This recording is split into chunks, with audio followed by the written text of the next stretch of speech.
This game is bad. You might think the year isn't even half over, but this game definitely is in the lead for the worst game of 2026. I see people talking trash about Crimson Desert and Marathon, and maybe they're right. I haven't played them. But this game easily makes both of them look like masterpieces. Taimanin Squad released early March and is the newest installment in the Taimanin series. You might look at this cover and say, what the fuck is this piece of shit? But it's way worse than you think. What's taimanin? Well, it's a hentai eroge series existing since 2005 that's gotten a million spin-offs. I mean, look at all these. With such hit titles like Lilith, IZM, Massive Ejaculation, this must be a banger series. But I feel bad for the fans because they get treated like roadkill with some of these slop games. The previous game, Taimanin RPG X, had the developers screw up so hard with giving out too many gems, they actually put the players into gem debt. Yeah, they accidentally gave a ton for clearing content, so they reduced it and took back the difference, putting players into debt, sometimes worth thousands of dollars worth, saying either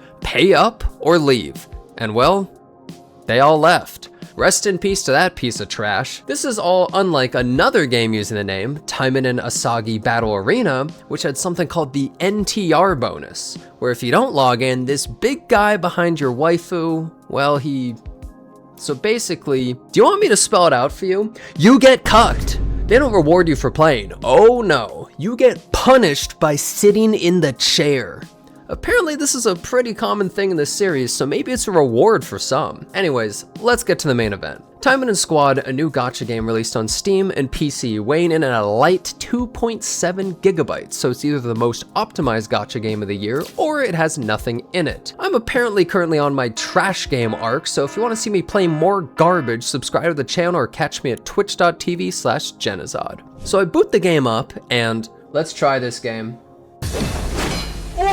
Oh my god!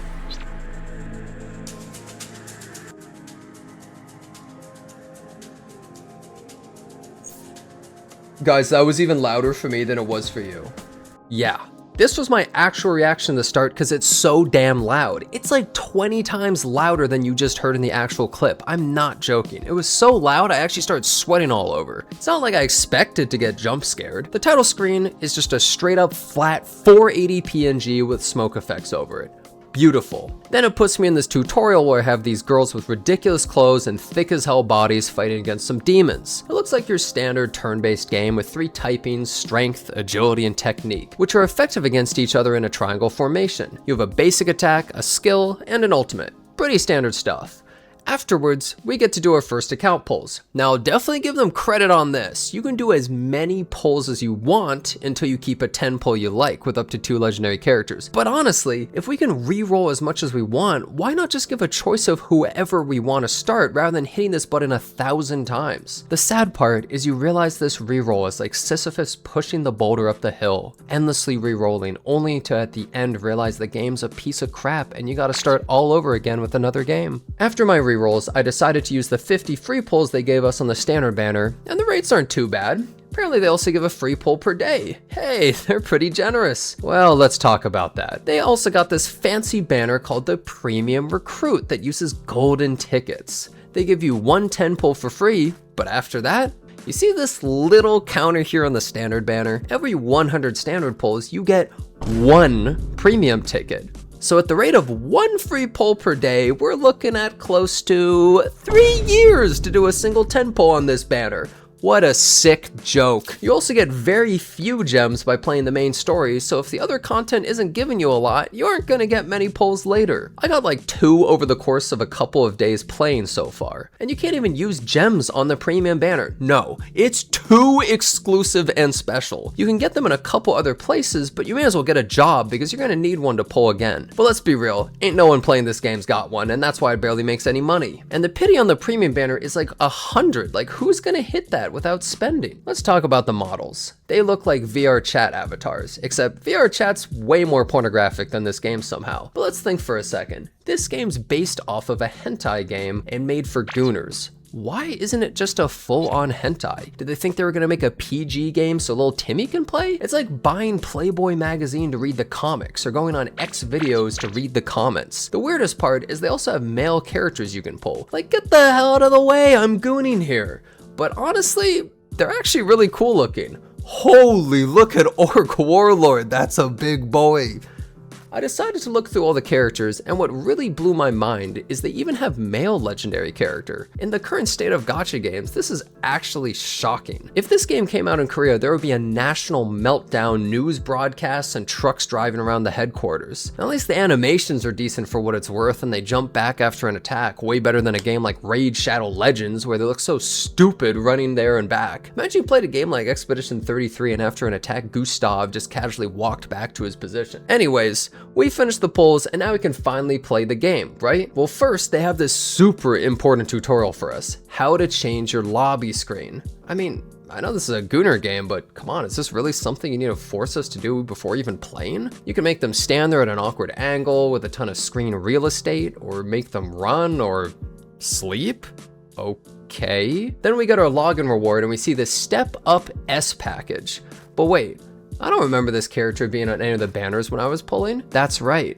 This character can only be obtained by buying this pack with real money. And she isn't the only one. There's been others as well, and they're not added to the other pool. If you want her, better pay up, piggy. Also, this character looks kind of familiar. So now, finally, I'm playing the game with 3 baddies and 1 self-insert anime fan on my squad, just powering through the stages on auto. There really isn't much for me to do. Every once in a while, my account levels and it gives 5 gems, meaning I'd have to level 240 times for a single 10 pull. Nice. And they're real proud of their generosity because they put it in your mailbox to pick up later to display. Between these stages, they have the story. And oh my god, can we talk about the story? I can say without a doubt, this is the worst story in any game I've ever played.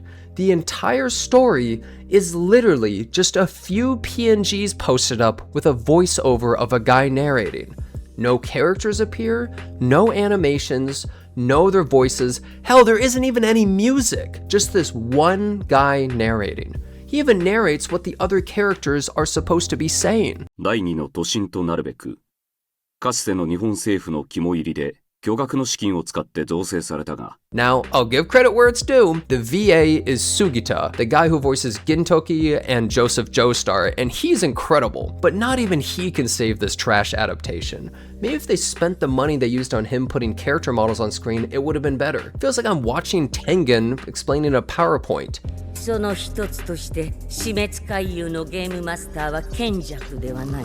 だがこれは君たち I may as well have just bought the taimanin audiobook rather than play this game. And what's worse is there's character stories you can do and they have the character models there. So was the main story just not important enough? They aren't voiced, sure, but at least the characters actually show up. You know it's bad when a gacha game can't even write a self-insert harem slop story. The game has every feature you know and love, such as paying gold to unequipped gear, weapons that are character specific, upgrade materials locked to specific days to farm, pay to win PvP, and barely any info online. By the way, on the wiki there's about as much info here about this blueprint as Peter Griffin's recommended pages on the side here, which I found really funny. Since the launch of the game, there have been 0 events added.